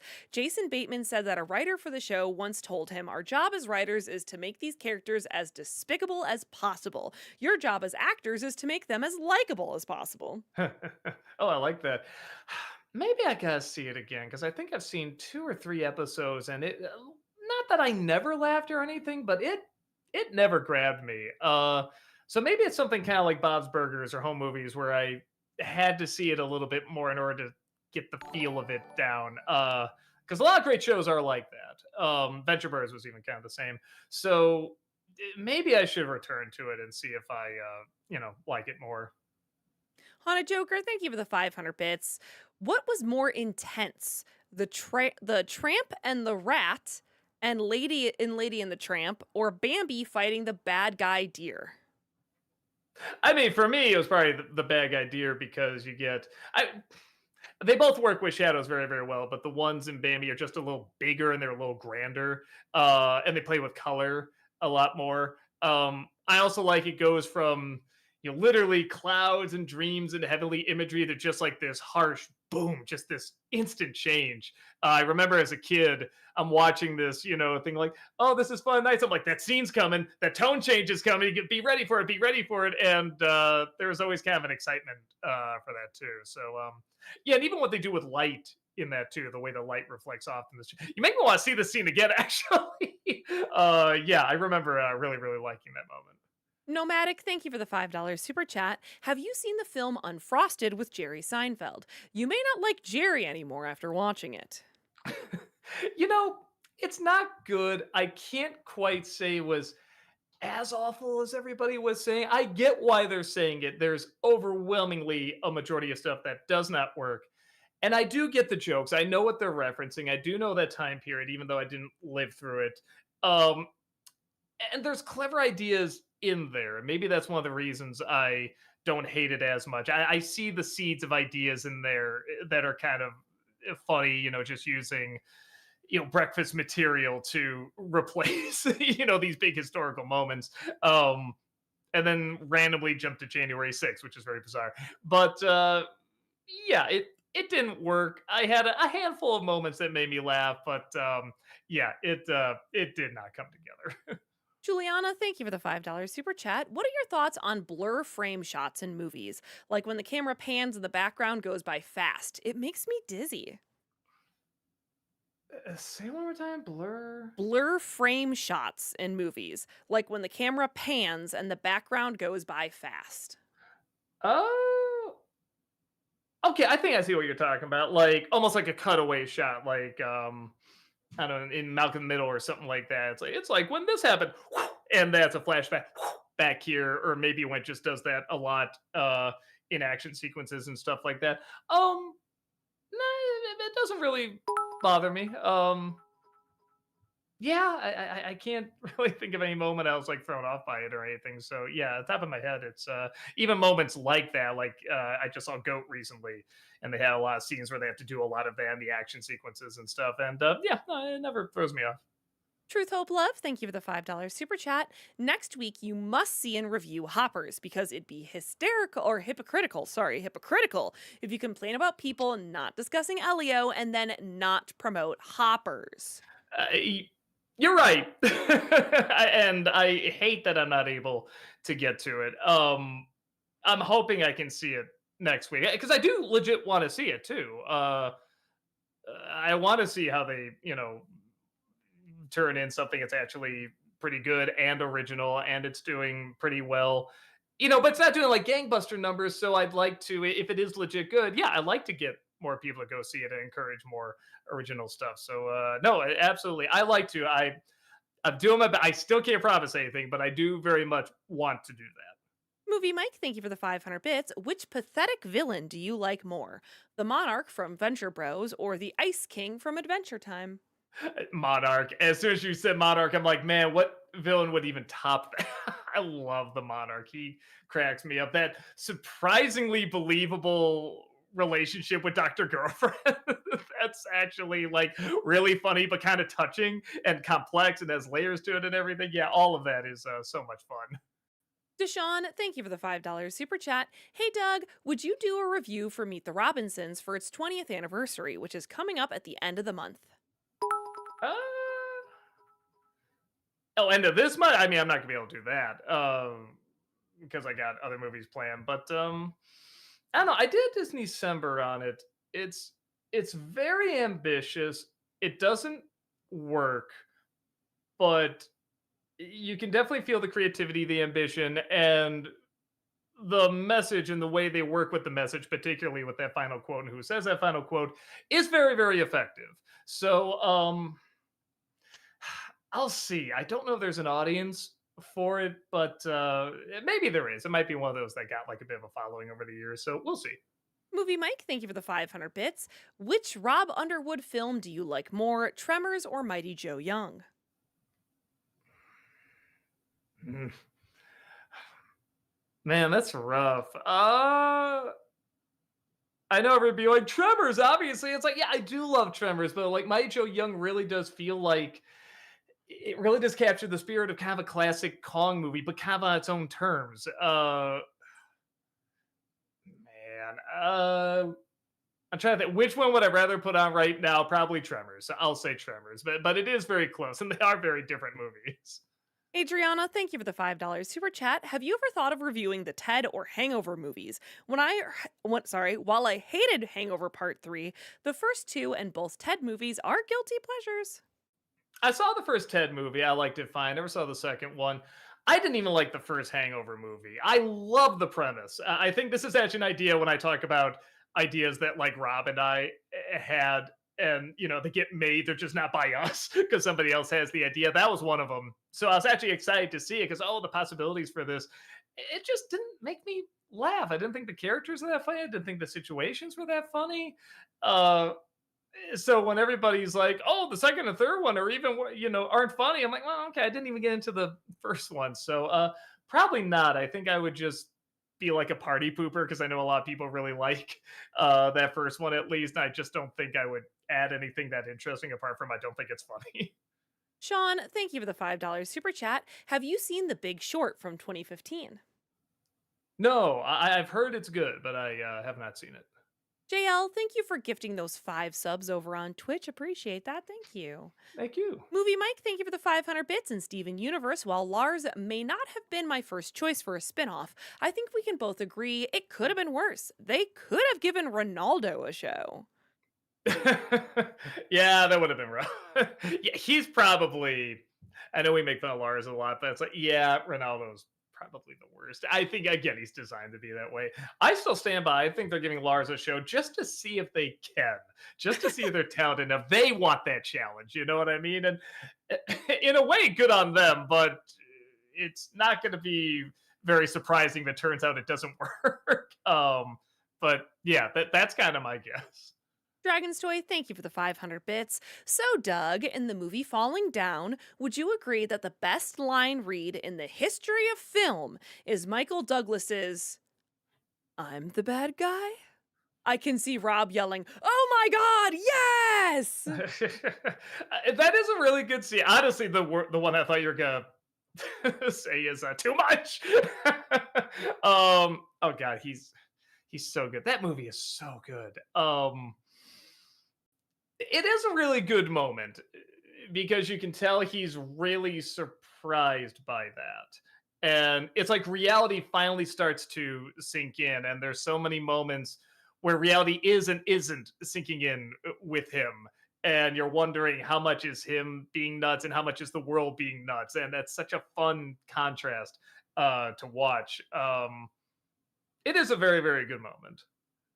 Ultra, thank you for the $5 super chat. Hey Doug, do you think you'll stream the game Indiana Jones and the Great Circle before the next Disney December? We've talked about it, but now We there's a have. Wolverine game coming out too. So it's like, oh, um, I don't know, because I gotta get through Mario Galaxy. I do want to do. I do want to finish Final Fantasy, but it's just so long. Right, I get it. So yeah, so we got to see what we want to do after Mario Galaxy, because it is one of those where I'm like, I do want to finish it, but just oh, it is almost. Right. Well, I feel like It is feeling like a chore, and I don't want it to become a chore because I like the exactly. game. Right. Yeah, we don't want So you we'll to see. like not like it because you it becomes a thing where it's like, "Ugh, do I have to play Final Fantasy?" I think people It- would rather let you step away and take a break from it until you feel that passion for it rather than, Yeah, you know. which I hate prolonging that because I'm sure people just want to see me finish it up. I want to finish it up too, but it's just so much of it. So we'll see. We'll see what we want to do after Mario Galaxy. But yes, that was one of the games we were definitely talking about because I've heard it's very good. Danny, thank you for the $10 super chat. Hello, Doug. If you made your own adaptation of Animal Farm and had to put a song in the trailer, what song would you choose? Though it might be the obvious choice, I would choose Dogs by Pink Floyd. I obviously would do "Who Let the Dogs Out," kind of spinning off of what you were talking about there. What the play in the trailer? I don't know. The soundtrack for Hunt for Red October. I have no idea. I know a guy. Thank you for that 20 for becoming a member for 25 months Thank over you. on YouTube. Welcome back. Appreciate that. You could have never guessed in a million years that Donald Glover would be Yoshi in the Mario Galaxy movie. Also, you're really missing out on Hopper's better message than Avatar movies by a mile. Yeah, but is that really that difficult?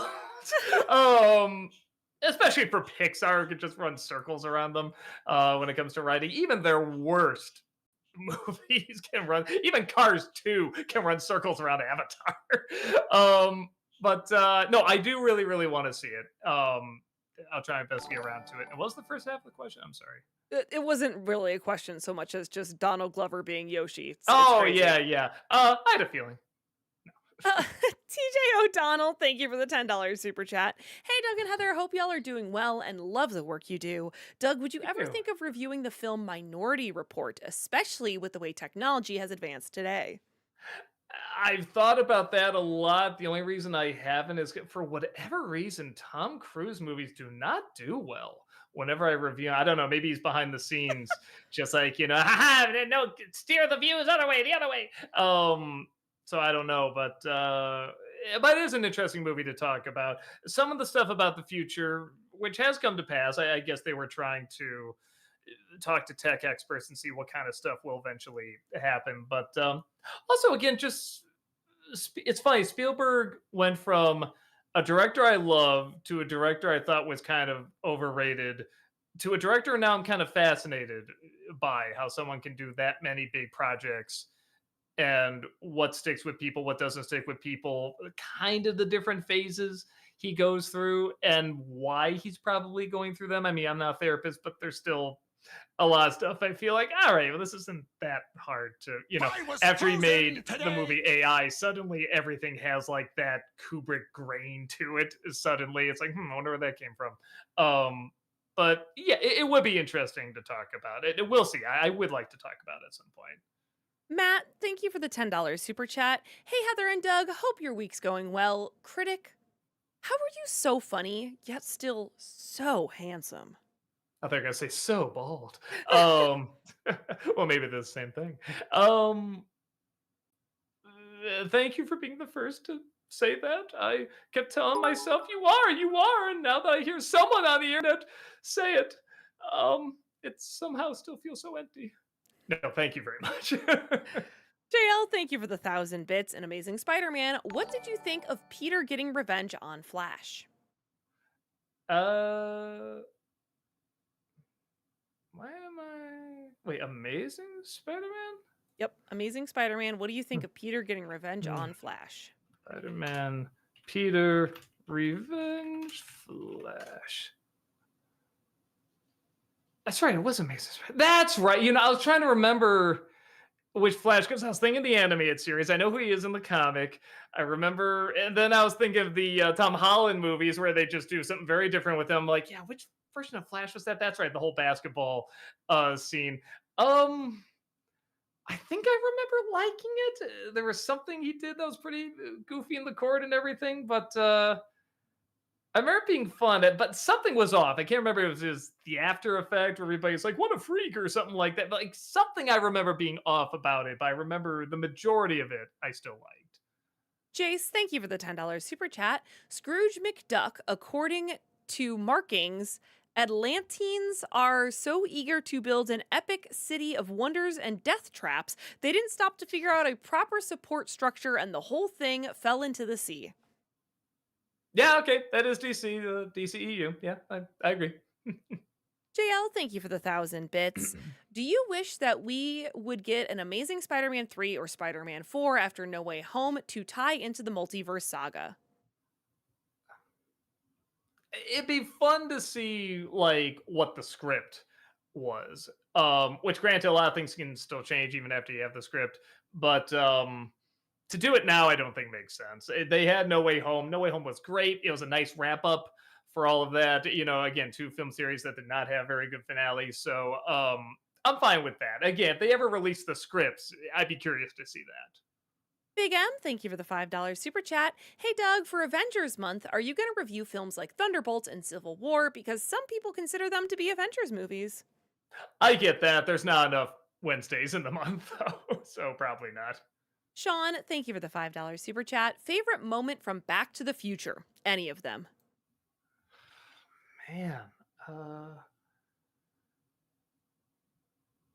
it's funny because there's two moments, and they're in the third one. Again, the third one I think is very underrated. I'm not saying these are the best ones; they're just ones I like. I like when the spoiler time machine is destroyed, and I love Michael J. Fox. Like, well, it's destroyed just like you want it. He just said that so well.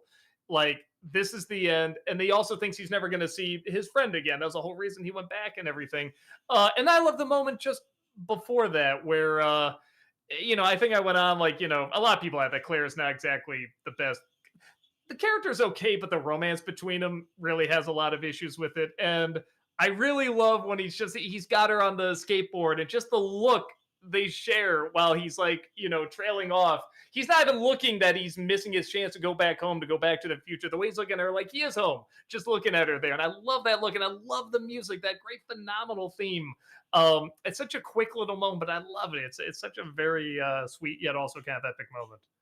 Bernsey, thank you for the 500 bits. This is for both of you. How do you feel about a possible reboot, rebuy, reimagining of Firefly, which should be announced on Sunday?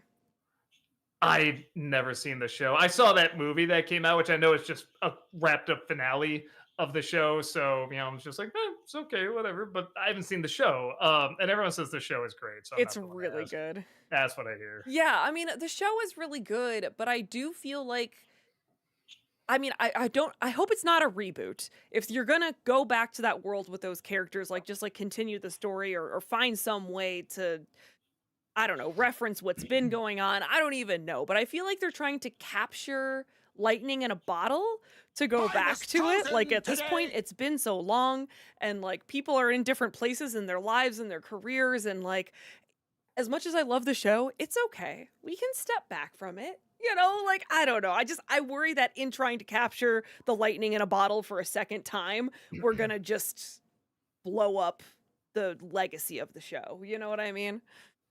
Well, and I feel like too we've had other shows and movies very similar to that, where when it came out, there weren't a ton like that. Now, again, I haven't seen it, but I know the gist, I know the style of it and everything, and it'd be interesting to see if they would add anything to it to make it stand out a little bit more. Because now, it might seem like not super old hat, but like a little bit. Movie lover, thank you for the 550 bits. Which so bad it's good adaptation of Pinocchio do you prefer? Geppetto or Pinocchio, a true story? Hmm. Probably Pinocchio, a true story. It's really close, though. They are both so bonkers insane that they're just a riot. Big M, thank you for the $5 super chat. Hey Doug, also, are you ever going to review the animated 2010 Alice in Wonderland film? Look, maybe I don't know this one. Alice in Wonderland 2010. Oh yeah, no, I did. Well, wait, hold on. Animated, because that's the Britain one. I mean, that's the only one coming up. Yeah, no, I did that a long time ago because I really didn't like it. So I go into great detail about why I did not like it. Elvish Ranger, thank you so much for the 5,000 bits. Thank Appreciate that. you. I don't have a question. I just wanted to show support. Well, thank you. Well, very Appreciate kind. Thank that. you so much. Alexander, thank you for the 500 bits. In the first season of White Lotus, what do you think of the storyline with the newlyweds on their honeymoon? Even though they were acted well, I thought the arc was a little too easy to figure out from the beginning. It was the same issue you had with Richard Dreyfuss and What About Bob? Oh wait, yeah. The newlyweds. That's funny because I did not quite figure out where that was going. There's one thing I figured out that they're building up in the very beginning before we go to the flashback. That I'm like, okay, well, I know it's not this. You know what I mean? But in terms of the resolution, that legit did surprise me, and I like that because then it gave kind of a setup for the other seasons that yes, some things will go as you predict and you think should go, and then other things won't. It's not exactly, you know, fair or justified. It's just who these people are. And I found that really interesting. So no, I actually liked all of that. And even the stuff I'm not supposed to like, you know what I mean? Cameron, thank you for the £2 super chat. A lover of cinema, thank you for the 500 bits. It has been announced recently that Catherine Hahn will be Mother Gothel in the Tangled remake. Aside from the unfortunate fact that they're still making this movie, thoughts on the casting choice? I mean, I think as soon as Heather said that, Perfect. yeah, a while ago, I'm just like, I can't think of anyone else that'd be, is pitch perfect for that role. I think it even said on IMDb, it said, fan casting finally works, where she got the role. And yeah, no, I'm with everybody. I'm with Heather. I'm with everyone. Yeah, I can't think of anyone else that would be more perfect. Wouldn't it be hilarious if she was bad? Right? Like it's complete miscasting, but I don't know. I can't see how that would happen. Elvish Ranger, thank you for the 5,000 bits. Appreciate that. I actually do have a Phew. question. Will we ever get a Mel Brooks month? Only asked because I just looked at my Young Frankenstein Blu ray and was curious if Mel Brooks month was a thought. Totally okay if it's a hard no. Probably not, even though I like Mel Brooks. Well, some of them I just gonna talk about on YouTube. Imagine doing Blazing Saddles. But but it's also one of those where A, I don't know how many views it would get. B, even Spaceballs, I kind of feel like I did because I needed, I got outside help, with that, with Hats Off Entertainment. I think a lot of it would just me saying, "Oh, that's funny. Oh, I like that. Yeah, that makes me laugh." There's a few things I could read into, but yeah, but not a ton. So yeah, even though I love a lot of his movies and everything, I don't know if I have a passion slash the skill to talk about them in that much detail to make it interesting and last that long. And I don't know if the audience is there to tune in, with me talking about it. Give it time. Thank you for the $5 super chat. Hey, Doug, remember the battle between Donkey Kong Jesus and Super Mecha Death Christ? Yes. Great. Yes, I do. Comic fan, thank you for the $5 super chat. I'm going to read this aggressively, although I don't think the question is aggressive. I just like the way it's phrased. Why are you afraid of AI? Why aren't you? And let me make it very frank. There's a lot of things I'm very excited about with AI, particularly in the medical field. Like I know people that are, like doctors and stuff saying they are finding different cancers far earlier than they ever could have before because of AI. That's spectacular. Like that's amazing. Uh, but I can't ignore the overwhelming amount of stuff that terrifies the hell out of me because I've read a book. I've seen a sci-fi movie. I have my eyes open and my ears listening. It's like we've seen this happen over and over. I am kind of shocked there's not more restrictions laid down already. Like there's a few, but there's not many.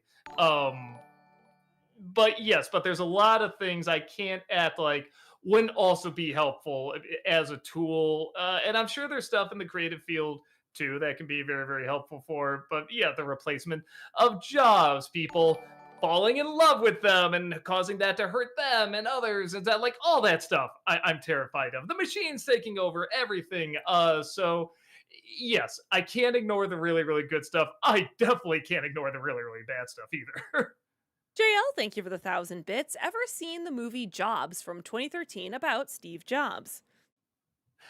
I've seen one of them. Let me see. Hold on. Jobs 2013 movie, because I'm sure it's gonna give me like a jobs report. No, I saw the other one because two came out, I think, around that time with Michael Fassbender. I like that one quite a bit. I heard this one is not very good, so I never did check it out. But the other one, which I'm blanking on the name of it, I do remember really liking.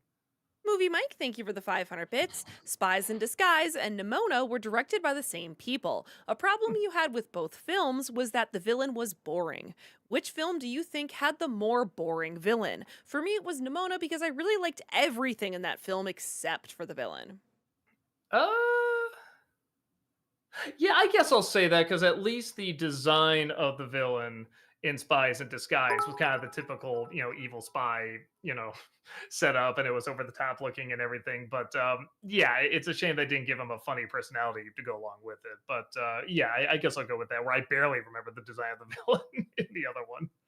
JL, thank you for the 1,000 bits. Did you ever see an old Nick show called Space Cases from Nick? It turned 30 this year. I know what it is, but I haven't really seen it. It's another one of those where it was a little past my time. If you show me a picture of it, I probably recognize it. But yeah, I didn't really grow up with it. Um, Drolu, thank you for the $5 super chat. What was the inspiration behind Melvin, brother of the Joker? Desperation. No, I like this is one of the reasons why people, oh, you're such a good sport. It's like, no, this is just the industry. This is just the business.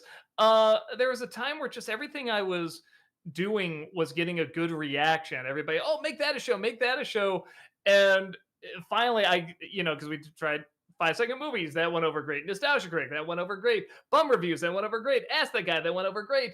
Finally, I hit one where I was just like, okay, well, let's try. It's going to be improv again. I think it's kind of a funny idea. Let's just see what I could do, and I'll voice over the mother later, and I'll make up what's going to be in there and stuff. And it just, even when it first came out, it just bombed, and we were just like, okay, this is our first major failure. Let's just eat it up. Let's soak it in. And because I think we're coming up on like the 1 year anniversary of the site, and we're just like, it's just gonna be Melvin, Brother of the Joker, the movie. It's gonna be like 20 seasons of Melvin, Brother of the Joker, and you gotta just soak that up and have fun with it. And I don't regret experimenting. I don't regret trying something new. But yeah, when something goes wrong, you gotta know what went wrong with it. And you got to learn from it, and you got to embrace those failures. So yeah, I if anything, people are still talking about it and getting joy out of it in a different way. So yeah, I love all of that. Movie lover, thank you for the 500 bits. What do you think of the version of Biff where he's rich and rules Hill Valley? I like how over the top and funny a character he still comes across as intimidating and evil in that future. Doc isn't wrong that hell couldn't be much worse than that version of Hill Valley. I thought they focused more on the evil side of him, which is not bad. But I do like Biff more when he's funnier. Um, so he's not my personal favorite, but I get why people do get into that version of him and even that movie, because it is much more intimidating and in your face and unpleasant. Just everything about him is unpleasant. So I get it, but my personal favorite is either yeah, the one from the first movie or the third movie, because I think those are the funniest ones. Expired Raisin, thank you for the $5 super chat. Hi Doug, are you ever going to review the movie Kubo and the Two Strings? I don't know, because I did Coraline, that went over well. I did Paranorman, which didn't go over, like people liked it, but didn't get that many views, unless it's changed. That could be another one where maybe the algorithm just took a while with it. So we'll see. It is a very, very good movie. But I think before I did it for like Nostalgia Ween, I don't think that'd be a very good Nostalgia Ween movie. Something like Frankenweenie or something would make more sense. And that's true. I did like A Corpse Bride last time and everything. So we'll see. If I did, it wouldn't be for Nostalgia Ween. It would be for some other time. But yeah, I'll see. Hopefully I can get around to it, because yeah, I do actually like that movie quite a bit. Tom Jackson, thank you for the $5 super chat. What do you think of the movie The Dictator? Do you think it's what? Do you think it's Aladdin or Aladdin? Boy, I don't remember that part. What that part's about. I saw the movie a long time ago. I remember really liking it. I feel like that speech is still, at the very end, is still quoted over and over and over. It's a very good speech. Yeah, and it's funny because there's so many parodies of him back then, and a lot of them still hold up great, because he is such a horrendous yet still cartoony, historical villain. And actually, a lot of the great evil ones in real life are very cartoony. The more I think about it, like Genghis Khan and all that, they're just like they're these mass terrible murderers, but they're just so over the top awful. They are kind of cartoony. It's weird. It's strange to think that's like a human. So there is like a fascination around that. I think the movie kind of is fascinating about that too, by making him, kind of cartoony as well. So I remember really liking it, but it has been a very long time since I've seen it. Yeah, and maybe I'm due for a rewatch. Chad is saying wrong dictator movie. The Sacha Baron Cohen one, not the Charlie Chaplin one. You're thinking of The Great Dictator. Thank you. Thank the you. Dictator is Sacha Baron Cohen. That movie sucks. Yeah, it's bad. It doesn't work. It's stupid. It's dumb. It's everything that's the opposite of that movie. Amazing, beautiful. Yeah, oh man, that's so fun. Can you imagine we just left it there? Like, wow, Sacha Baron Cohen, especially the scene where he loses the cell phone inside the woman. I mean, amazing. I mean, just wow, just the I can't believe that. I mean, it just it lasts all these years later. Christian, thank you for the $5 super chat. What do you think of Terry McGinnis as Batman? He's good. It's already a setup. How to put it? It's a setup I'm not the biggest fan of. I like Batman, not Batboy necessarily, but him teamed up with Bruce is very, very good. That is very, very compelling, very, very interesting. And I don't think the show would work without either of them in it. I don't think it could work without Bruce, but I don't think it could work without him either. If it's just old Batman doing his stuff, I don't think that would work either. So I like they really do complete each other and they do play a major role. Nothing's written terribly or anything like that. It's just kind of he's the average teen, and just the like an average teen is not that interesting to me in the Batman world. On a Joker, thank you for the 500 bits. Do you identify as Gen X or a millennial? So Gen X definitely. For years, I mean, over half of my life, everything, media, grown-ups, other kids, everything have called me Gen X. And then they're like, oh, the cutoff is off by 1 year after you're a millennial now. Like, no, you don't get to change your mind about this. Everything connects to Gen X with me. I was telling Heather the other day too. I was like, if I was a millennial, I could name 5 Pokemon. I could name my favorite Hey Arnold episode. I could tell you what Boy Meets World episode defined my life. I can't do any of that. But the other thing I'll accept is a Zillennial, X and then Lennial. Because everything they mention about that does translate to me. That is something I'm like, yes, that if somebody calls me that, I'm totally fine. And I know it's all kind of arbitrary and everything, but yes, those are the two that I'm like, yeah, that I have the most connection with, I feel like. On a Joker, thank you for that 24-month subscription over on Twitch. Welcome back. Thank Appreciate you. it. Dragon, thank you for the $10 super chat. Last time I donated, you revealed you're not that big into slasher movies. Are there any that you like? Also, what kind of horror do you like? I like more psychological, supernatural ones, gothic ones I really like. There are some slasher films I really like, but they have to do something very different. So I like Candyman, I like Terrifier, I like Sleepaway Camp. Just something that takes the idea and just really does something new and odd with it, adds like a new layer to it. If it's and there's no problem with Friday the 13th and Nightmare on Elm Street and all those. Um, it's just something where maybe because I kind of grew up with them, I already knew the style. So when I went to see them, I thought there'd be a little bit more to them. It's like, oh no, it is this style, that I already was very aware of. It just doesn't interest me that much. But that doesn't mean there's nothing there. I get why they keep doing the tropes and why that's part of the fun and the genre and everything. But yeah, for me, like it has to do something really different and really bonkers for me to get invested in it. DK, thank you for the $5 super chat. What time are you going to be at Game On Saturday and Sunday? I will be there. Can't wait to possibly meet you for the first time.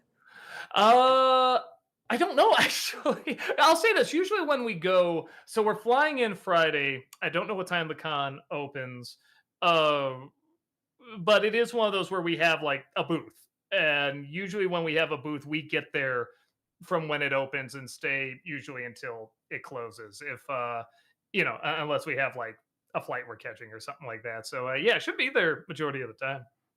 JL, thank you for the 500 bits. Which Batman movie is your favorite? Batman 89, Batman Returns, Batman Forever, or Batman and Robin? Batman Robin, clearly. No, 89 all the way. Big M, thank you for the $5 super chat. The animated Alice in Wonderland film I was referring to is the one by Michael Conroy in 2010, which has the worst animation I have ever seen in my life. And that's what I was wondering because I'm like, is there like some sort of other movie out there? Oh, here. Oh, yeah, wow. Gotta love that. Yeah, this looks like something that was made on Mario Paint. That is pretty horrendous. Okay. Yeah, because I typed it in and I'm like, I'm not seeing. I even typed in animated, it didn't pop up. So okay, now I see the one you're talking about. I'll have to see this. I don't know if anyone would click on this, but I kind of want to see it just to see it. Yeah, this does look pretty horrendous. Cameron, thank you for the £2 super chat. Hi, Doug. Would you do an NC review of Toy Story 3? Yes, but it'll probably be next year. JL, thank you for the 500 bits. Ever seen the Godzilla animated series? No, but I hear it's good. Or wait, did I? I'm trying to think. I don't think I did. No, because I'm trying to think. I think like maybe Walter or somebody talked about it on Kids WB. Yeah, I don't think I did, but I remember hearing it surprisingly okay. Cameron, Thank you for the £2 super chat. Would you visit London? Would you visit London Con? Would love to meet you. If you want us out there, let them know. Say, hey, we want Channel Awesome out here, and see if they fly us out. Okay, cool. Let's see. We have 1 minute left. So I'm like, gosh, do we have time for one more question? I don't know if we do. It is basically 8 o'clock right now. Oh, it is 8. I There you vamped go. apparently until 8. But anyway, that'll wrap it up for us then here, everyone. Thank you so much. Like Doug said, he's going to a con this weekend. So please remember there's no stream on Friday. Doug will in fact be traveling, so he cannot stream from the plane. I'm so sorry. So no stream on Friday, but do come back tomorrow on Twitch. Malcolm is going to be playing both Deltarune and Resident Evil 9. And Malcolm is hilarious when he's scared. So come back and hang out tomorrow with Malcolm. I'll be back on Monday. We should be back here on Wednesday. So come hang out with us. We really appreciate seeing you. Have a great rest of your night, and we will see y'all later. Bye Bye. bye.